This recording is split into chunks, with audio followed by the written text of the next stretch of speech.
Hey you guys, I'm Krystal Ketcham, and I'm sitting here with Tikisha Morris, author of Girl Get Your Mind Right. How are you doing today? I'm doing well. How are you, Krystal? I am so happy to be sitting here with you because I read your book and I loved it because I can relate to so much you were saying. So what inspired you to write the book?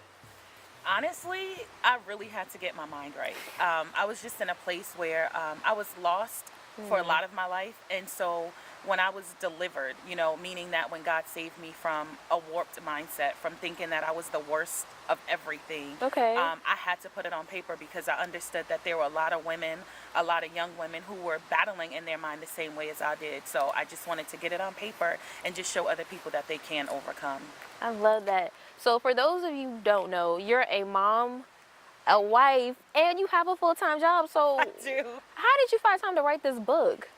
You know what? I had to make time. It was absolutely divine intervention. My children are older. I have 4 children, 2 stepdaughters, my bonus daughters, as I like to call them. Okay. My oldest son is 24, and my youngest son is 13. So Wow. I had to find time. Yes, I still have a very busy life. I work. I do a lot of things. So it would be in those evening hours where I would have to make working hours for myself, right? And I would literally have to sit down and write. And sometimes it would be late into the middle of the night, early mornings, or I would get up early in the morning before work, before the house woke up, and just write.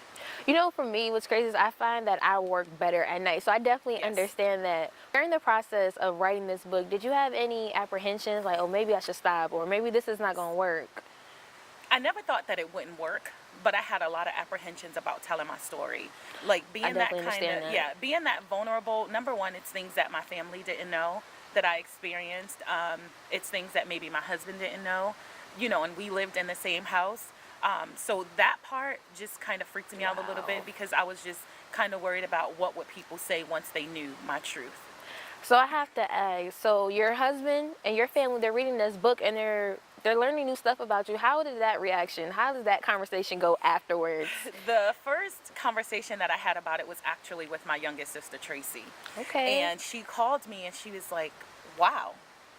And I was like, oh gosh. What does this mean? And she's like, you think you know somebody, but you really don't know.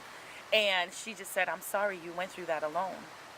And it was just my process of how I had to deal with things. But that my mom cries all the time because she feels like it's some things that she didn't protect me from.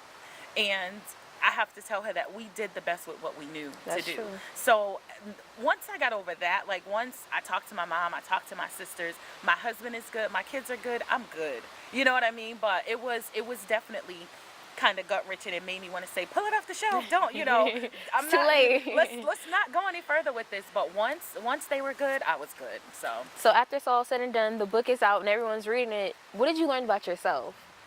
I learned that I'm a lot stronger than I gave myself credit for. And I won't take credit in it, meaning like I did it all for myself, because I know that it was only through the grace of God that I was able to come out alive, because not everybody makes it out alive.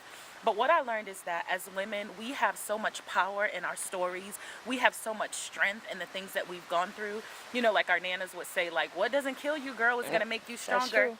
It's really true. And I found out that I have a voice, and I have a voice that other women need to hear.